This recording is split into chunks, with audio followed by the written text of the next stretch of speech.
Magandang araw mga idol. Ngayon, i-review natin ang airbrush kit na ginagamit ko sa pag-custom paint ng Gunpla kit. Ang gamit ko nga pala ay ang Nasidal Professional Airbrush Kit. Isa ito sa mga napili ko dahil may feature ito na auto-stop kapag hindi mo binubuga ang hangin.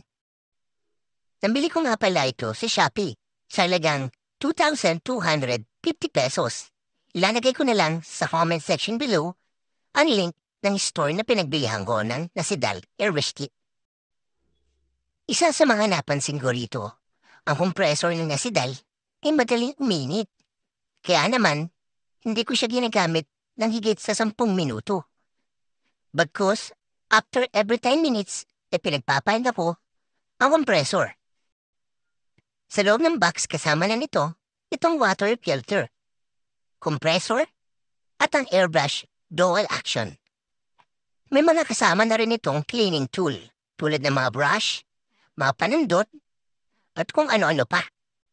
Mga idol, alam kong baguhan pa ako sa hobby na ito. At alam kong hindi ako yung nararapat na tao na magbigay ng review o nang magbigay ng gabay para sa airbrush kit na ito. Pero marapat lamang na malaman nyo na ginagawa ko tong video guide na to para malaman nyo kung ano ang experience ko bilang beginner o baguhan pagdating sa pagpipaint at especially sa paggamit ng Nasidal airbrush kit na ito. In my opinion mga idol, beginner-friendly naman itong airbrush kit na to. At the same time, walang kahasil-hasil mag-setup dahil hindi siya katulad ng typical na compressor na kailangan mo pang mag-setup. However, syempre, may kanya-kanya tayong preferences. Ako as a beginner, hassle-free para sa akin na plug-and-play na lang almost yung Nasidal airbrush kit. Which is good thing na sa katulad ko na hindi ganong kateki pagdating sa mga gantong gamit. Isa rin siguro sa magandang feature ng airbrush kit na to, ang pagkakaroon ng 3 settings para sa air pressure, which is pwede mong iset up ng 40 PSI o yung kulay green na button, pwede rin naman 30 PSI o yung kulay light green na button, at pwede rin naman 25 PSI o I think 20 PSI yung kulay red na button.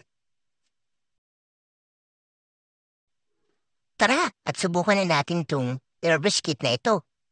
Nga pala, ang gamit kong paint is lacquer paint ng Armor Komodo.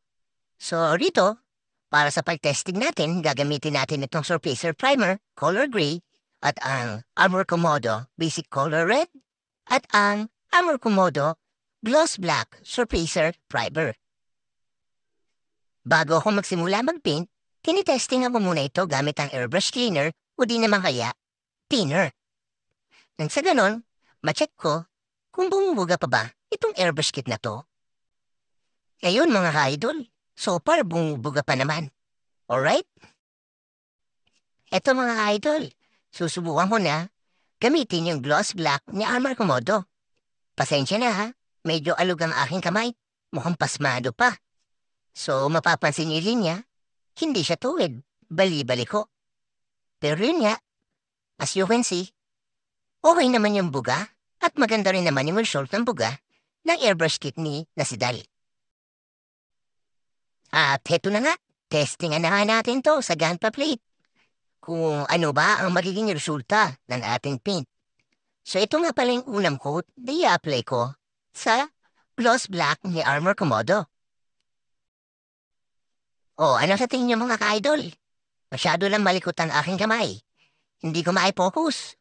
Pero tingnan niyo mga ka-idol. Okay naman at mukhang pino naman ang pagkakabuga ng ating airbrush kit. At ito na nga mga ka-idol, babanatan na natin ang second coat. As you can see mga ka-idol, nako-coverage na natin na mabuti ang area ng ating pinipinturahan. And yun, so far so good naman mga ka-idol. So ayan na mga ka-idol. Ito na yung resulta ng second coat. So, hindi pa ganun kapulido pero papasadahan pa natin yan na pangatlong coat. O ayan na nga mga ka-idol, pinapatungan na po natin ito ng pangatlong coat. So as you can see mga ka-idol, pulido na yung kulay. At kitang-kita na yung pagkaitim ng ating subject. Ngayon mga ka-idol, testingan naman natin itong Surfacer Primer na color gray ni Armor Komodo. So, ito yung unang pasada ng ating first coat. So far, so good naman, no? Mapapansin nyo, maganda yung coverage ng gray color ni Armor Komodo. And especially si Nasidal, okay din yung performance na ipinapakita niya. So ito na ang resulta ng ating first coat. At ito na nga, banatan na nga natin ang second coat. At baka banatan pa ng iba. As you can see mga ka-idol, no? Nagiging mas pulido na siya after ng second coat. And smooth tingnan ang kanyang pagkakapintura. At pagkatapos ng second coat, ito na ang kanyang resulta. At kayo naman mga ka-idol, trip ko namang subukan yung pre-shading. Alam ko, first time ko ito, medyo masagwa pa ang magiging resulta nito. Pero sana maintindihan nyo na mag-i-improve din ako katagalan. Matagal nga lang.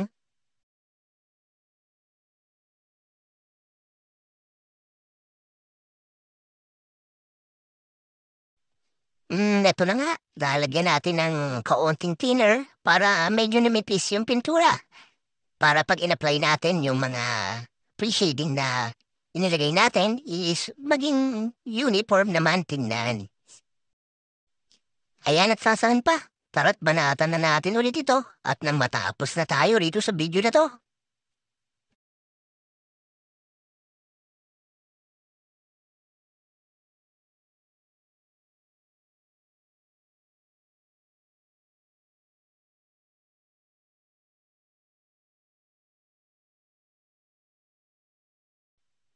At ayan na nga mga ka-idol, ayan na ang resulta. So, kayo na humusga.